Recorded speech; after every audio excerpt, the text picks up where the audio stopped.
Hello my dear friends, welcome to our YouTube channel. दोस्तों, हम लोग यूपी पीजीटी 2016 के केमिस्ट्री के क्वेश्चन पे बात कर रहे थे। तो चलिए इस सीरीज को आगे बढ़ाते हैं और हम लोग पहुंचते हैं क्वेश्चन नंबर 53 तक। हो गया था, ये देखिए, ये क्वेश्चन नंबर 53 कंप्लीट हुआ था। अब हमें चलना है क्वेश्चन नंबर 54 की साइड में। ठीक है, चलते हैं, देखते हैं 54 नंबर क्वेश्चन क्या है। बट उससे पहले अगर आप चैनल पे नए हैं तो प्लीज चैनल को सब्सक्राइब कर लीजिए और वीडियो पे लाइक और कमेंट जरूर करिए, मोटिवेशन मिलता है इससे। ठीक है, तो अगर हम मोटिवेट रहेंगे तो हम कोशिश करेंगे कि और मेहनत करें और फिर उतना बेहतर आपको कंटेंट प्रोवाइड कर सकें। चलिए फिर, क्वेश्चन नंबर 54 है, identify the product of the following reaction.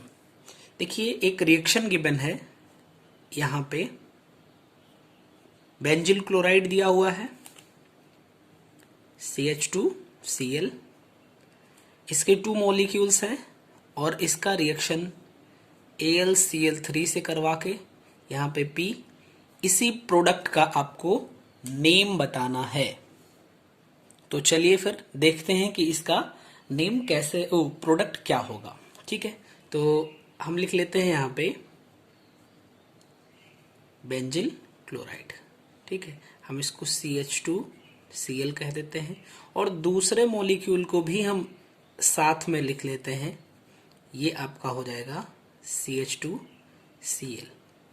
तो जब ये AlCl3 के प्रेजेंस में रिएक्शन करेगा तो देखिए, यहां से H और यहां से Cl, एक HCl ये और यहां का H, ये Cl, यानी कि 2 HCl यहां से रिमूव हो जाएंगे। बचेगा क्या? अब ये दोनों आके अटैच हो जाएंगे इससे। ठीक है, तो इसको हम ऐसे बना देते हैं और फिर ऐसे। ठीक है ना, ऐसे आप 3 हेक्सेन को एक में मर्ज करके बनाइए। फिर यहां पे हमने कर दिया, यहां पे कर दिया, यहां पे कर दिया, तो यहां पे किए हैं तो यहां पे ऐसे कर दीजिए और इस साइड में ऐसे कर दीजिए। ठीक ना, कोई दिक्कत नहीं। ये फाइनल प्रोडक्ट होगा आपका और इसका नाम है एंथ्रासीन। ठीक है, एंथ्रासीन आपका सही आंसर हो जाएगा। और इसमें पूछा था प्रोडक्ट का नाम बताइए। फर्स्ट ऑप्शन पे है मिथाइल नेफ्थलीन, सेकंड पे है एंथ्रासीन, थर्ड ऑप्शन है phenolphthalein and fourth option is 1,4 dimethyl naphthalene. तो आई थिंक कि आपको जवाब मिल गया है, एंथ्रासीन इसका सही आंसर होगा। चलिए नेक्स्ट क्वेश्चन पे चलते हैं, क्वेश्चन नंबर 54। क्वेश्चन नंबर 54 क्या बोल रहा है? फॉर द रिएक्शन, एक रिएक्शन गिवन है NH4HS, ये सॉलिड स्टेट में है और यहां से बना NH3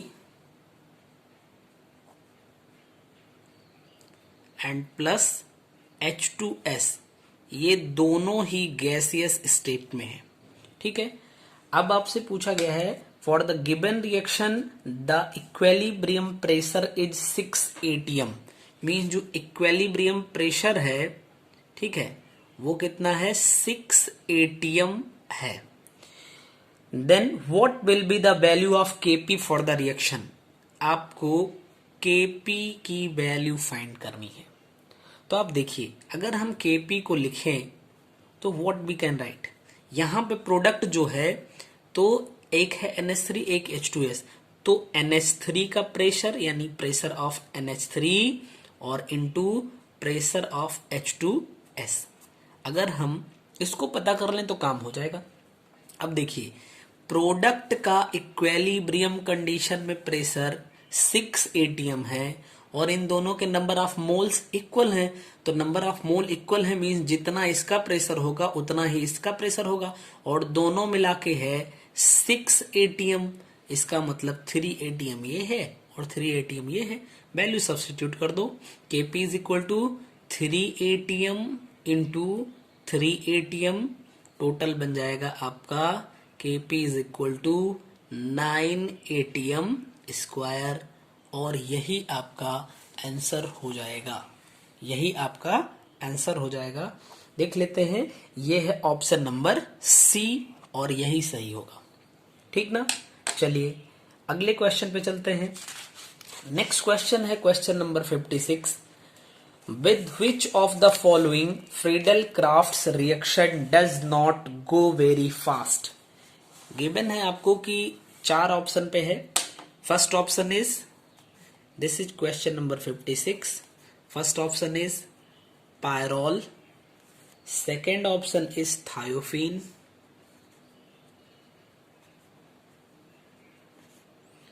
third option is pyridine and fourth option is furan. आपको बताना है with which of the following Friedel crafts reaction does not go very fast. ठीक है, तो देखिए जो एरोमेटिक नाइट्रोजन वाले कंपाउंड होते हैं, means you can say aromatic nitro compounds, वो फ्रीडल क्राफ्ट रिएक्शन नहीं देते हैं। Means what we can write, the aromatic nitro compounds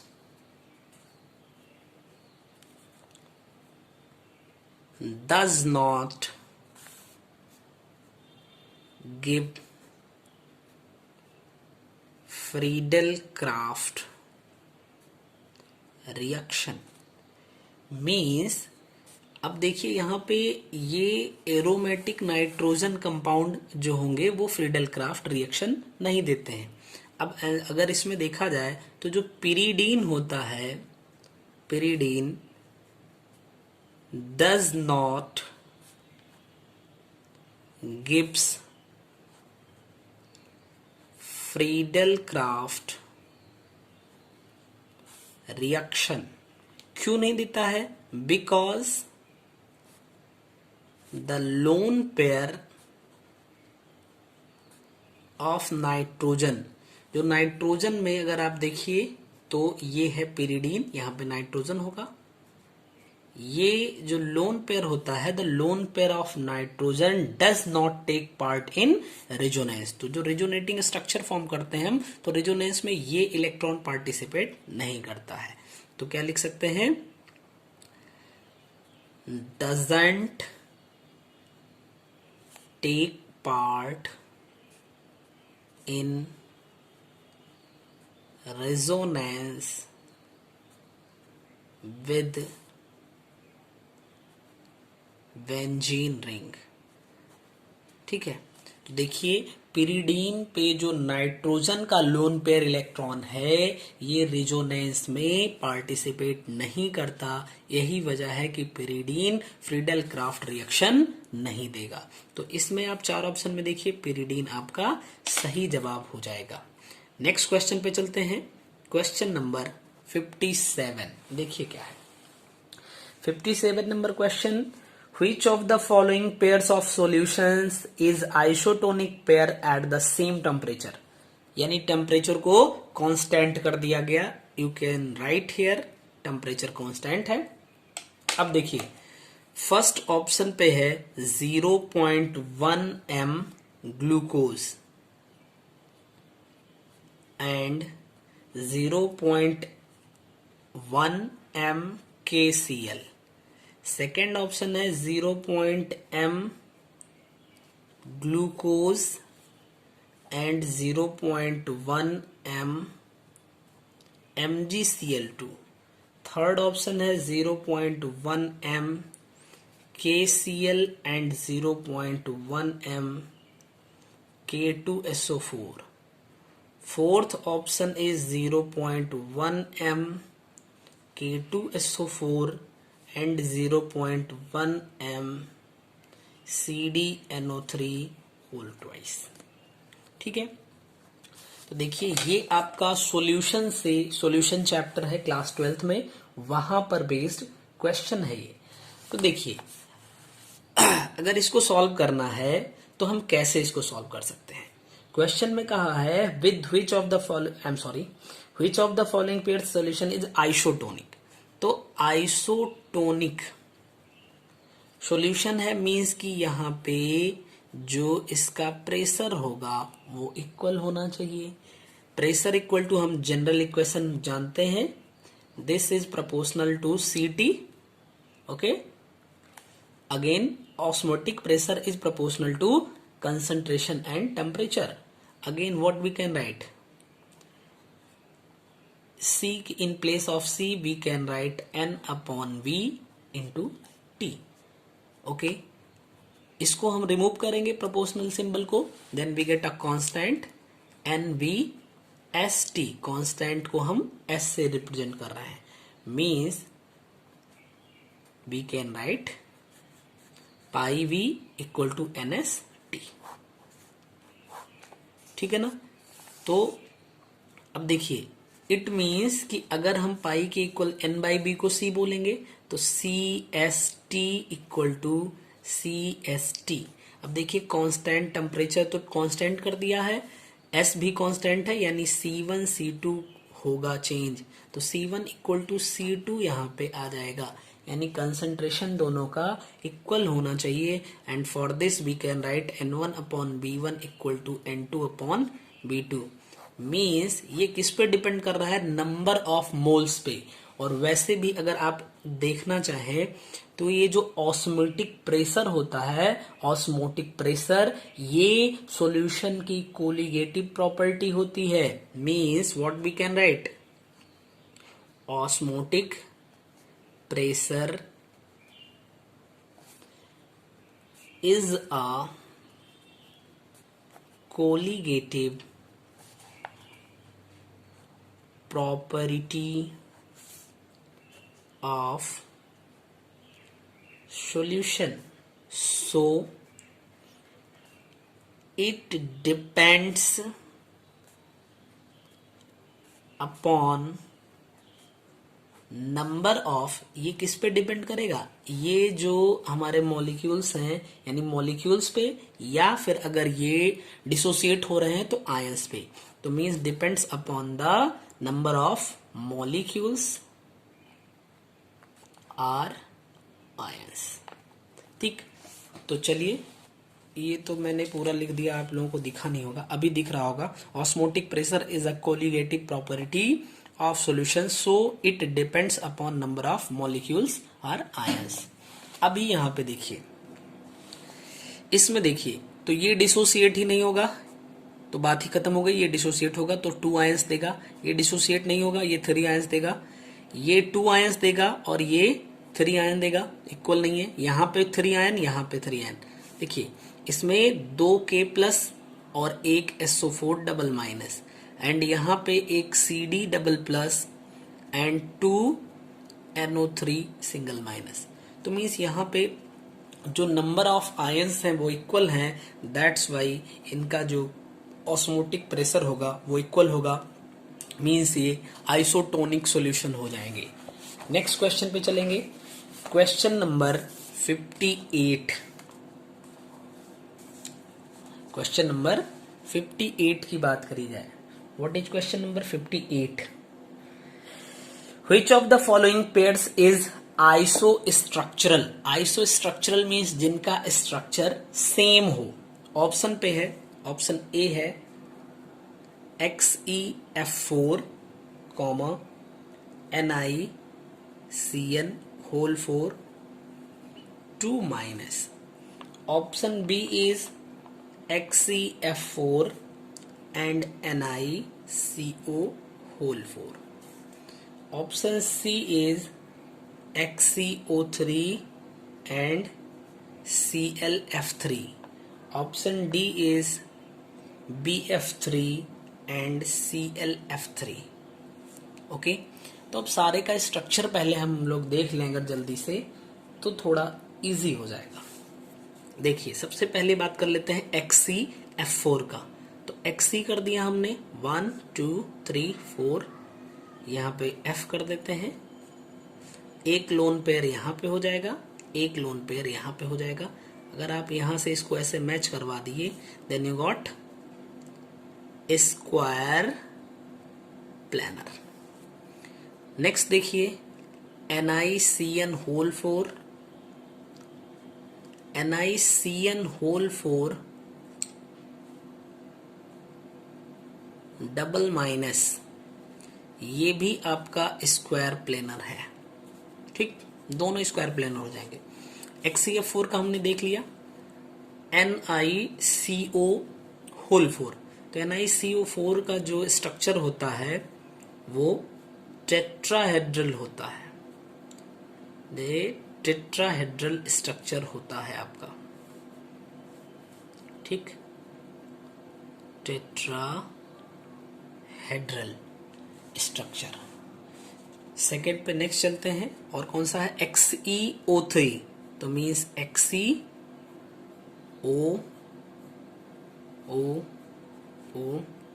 और एक लोन पेयर है, तो ये हुआ आपका XeO3 का स्ट्रक्चर। तो XeO3 का स्ट्रक्चर हो जाएगा पिरामिडल।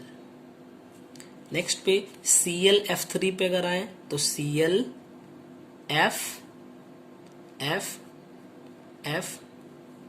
एंड यहाँ पे दो लोन पेयर हो जाएंगे, इसका T शेप स्ट्रक्चर हो जाएगा, T शेप स्ट्रक्चर हो जाएगा। BF3 बच रहा है, तो BF3 मीन्स इसका कैसा स्ट्रक्चर हुआ, ट्राइगोनल या ट्रायंगुलर, इसका ट्रायंगुलर स्ट्रक्चर हो जाएगा। ठीक है, तो आपको अगर सारे का स्ट्रक्चर आ गया तो आप बहुत इजीली बता सकते हैं कि XeF4 और NiCN होल 4 डबल माइनस, इन दोनों का स्ट्रक्चर स्क्वायर प्लेनर है, मीन्स ये आइसो स्ट्रक्चरल हो जाएंगे, और यही आपका सही जवाब होगा। नेक्स्ट क्वेश्चन पे चलते हैं, क्वेश्चन नंबर 59। क्वेश्चन नंबर 59 क्या है, देखिए, in the context of yellow chromate ion and orange dichromate ion, which of the following observations is correct? तो देखिए होता क्या है कि अगर इसमें देखिए चार ऑप्शन दिया हुआ है पोटेशियम क्रोमेट का और डाइक्रोमेट का, तो अगर आप जैसे ले लीजिए K2Cr2O7, ये है पोटेशियम डाइक्रोमेट। अगर आपने इसमें सपोज दैट KOH डिसॉल्व कर दिया, ठीक है, ये है पोटेशियम डाइक्रोमेट, तो ये कन्वर्ट हो जाएगा पोटेशियम क्रोमेट में, इसका कलर होगा येलो प्लस H2। अगर आपने इसमें यानी कि K2CrO4 दिख रहा है, इसमें आपने एसिड मिला दिया, मान लो H2SO4 आपने डिसॉल्व कर दिया, तो ये अगेन K2Cr2O7 यानी वापस से इसमें कन्वर्ट हो जाएगा, and plus K2SO4 plus H2O, इसका कलर येलो, इसका कलर ऑरेंज हो जाएगा। ठीक है, ऑरेंज कलर हो जाएगा। मीन्स अगर हम इसको एक लाइन में रिप्रेजेंट करना चाहें तो हम कर सकते हैं। इसमें देखिए Cr2O7 2 माइनस है, इसमें जब आप OH मिलाते हो तो इसका कलर कैसा हो जाता है, ये CrO4 डबल माइनस में कन्वर्ट होता है, इस वजह से इसका कलर होता है येलो। और अगर आप इसमें एसिड को डिसॉल्व कर देते हो मींस H+, तो अगेन इसमें कन्वर्ट हो जाता है और इसका कलर होता है ऑरेंज। ठीक, तो ये जहां पे लिखा होगा वही आपका सही हो जाएगा। तो ये किस में लिखा हुआ है, ऑप्शन नंबर ए पे नहीं लिखा हुआ है, ऑप्शन नंबर बी पे लिखा हुआ है। देखें Cr2O7 से ये कन्वर्ट होगा जब H+ में होगा, और यहां से ये H+ पे, तो ठीक है, ये आपका बी ऑप्शन सही हो जाएगा। ठीक है ना, तो 59 नंबर क्वेश्चन आपका कंप्लीट हुआ। अब चलते हैं क्वेश्चन नंबर 60 पे। क्वेश्चन नंबर 60 क्या है, इन द रिएक्शन, एक रिएक्शन गिवन है, which of the following is the product. देखिए एक रिएक्शन गिवन है और वो कुछ इस तरीके से है, यहाँ पे है CH3 एंड हेयर Cl2, यहाँ पे है लाइट, अगेन वापस से NaOH, हीट, ये एक्वस NaOH है, and here you got A। आपको बताना है कि A प्रोडक्ट कौन सा होगा। देखिए जब Cl का यहाँ पे हम रिएक्शन करवाएंगे तो यहाँ पे हैलोजिनेशन होगा and we got hair CCl3, और जब NaOH से रिएक्शन करवाएंगे तो 3 मॉलिक्यूल NaCl हट जाएगा। आप समझिए इसको, NaCl हटेगा यहाँ से, इसको हम हटाते हैं और फिर क्या मिलेगा, जरा ध्यान से देखिएगा, इसको हमें ये करना था। C यहाँ से जब Na हटा तो OH यहाँ पे आएगा, एक OH आया, एक OH आया। अगर कहीं पे दो से ज्यादा, अगर एक ही कार्बन पे दो से ज्यादा OH है तो फिर वो अनस्टेबल हो जाता है, एक ही OH पे वो अनस्टेबल हो जाता है।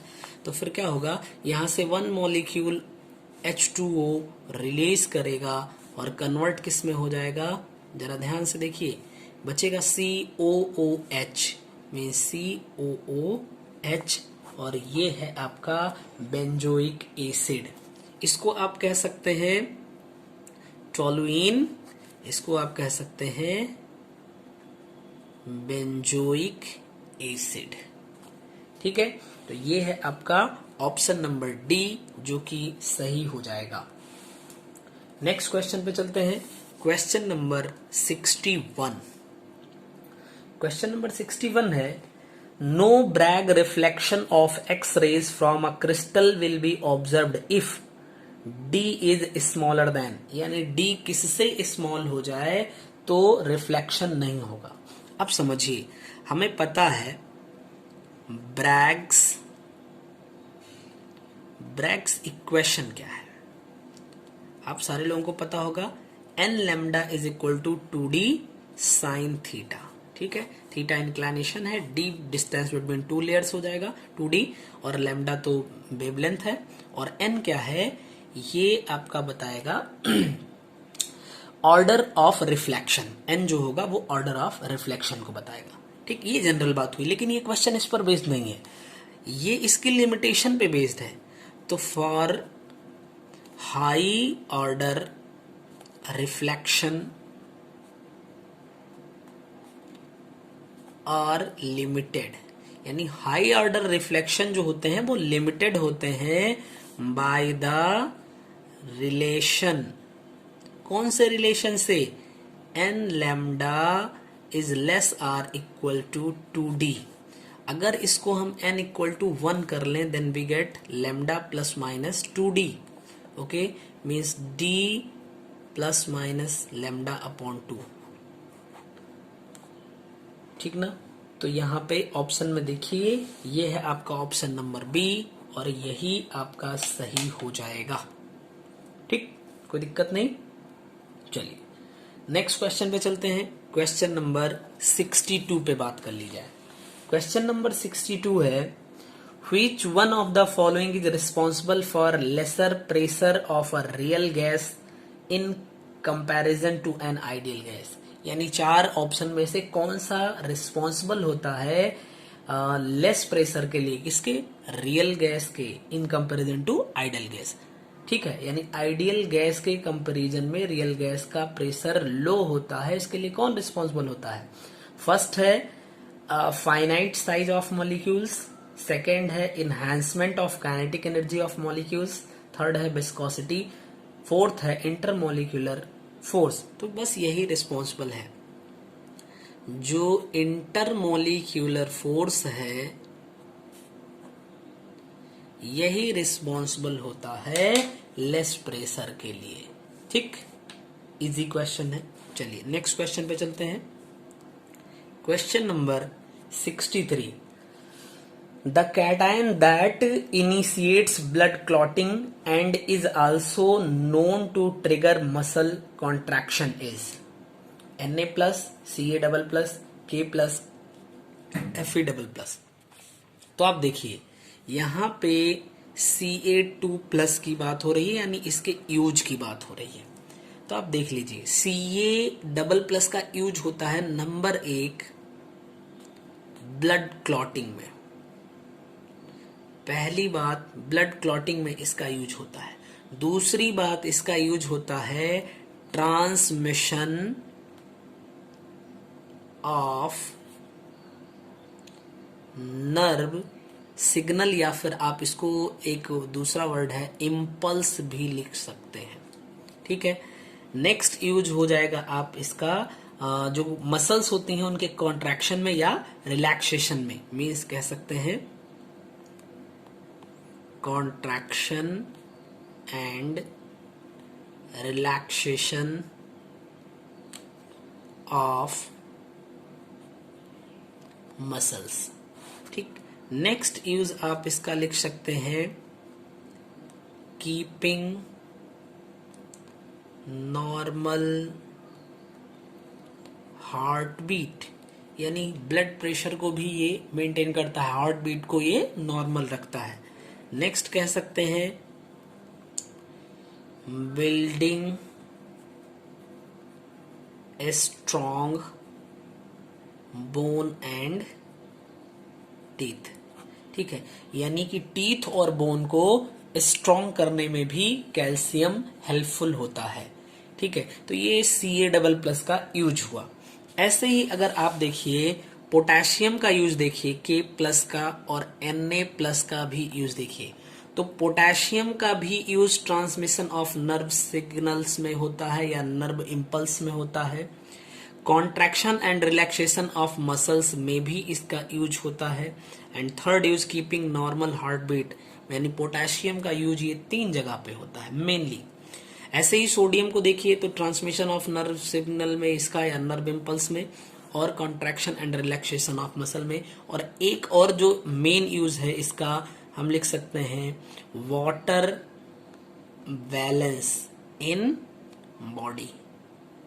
बॉडी में वाटर का बैलेंस करने के लिए भी ये रिस्पॉन्सिबल होता है। ठीक है, तो ये इसका यानी कि Ca++ का, K+ का और Na+ का यूज हुआ।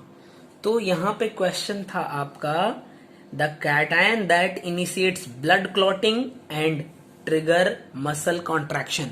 तो ब्लड क्लॉटिंग और मसल कॉन्ट्रैक्शन इनके लिए रिस्पॉन्सिबल जो है वो है आपका Ca++, इसलिए यही आपका सही आंसर हो जाएगा। तो आज हम लोगों ने 63 नंबर क्वेश्चन तक देख लिया। अब क्वेश्चन नंबर 64 से नेक्स्ट वीडियो में देखेंगे। तब तक के लिए आप सभी लोग बहुत अच्छे से अपनी प्रिपरेशन करते रहिए, और अगर कोई सजेशन है तो आप कमेंट करके बता सकते हैं। जय हिंद, थैंक यू।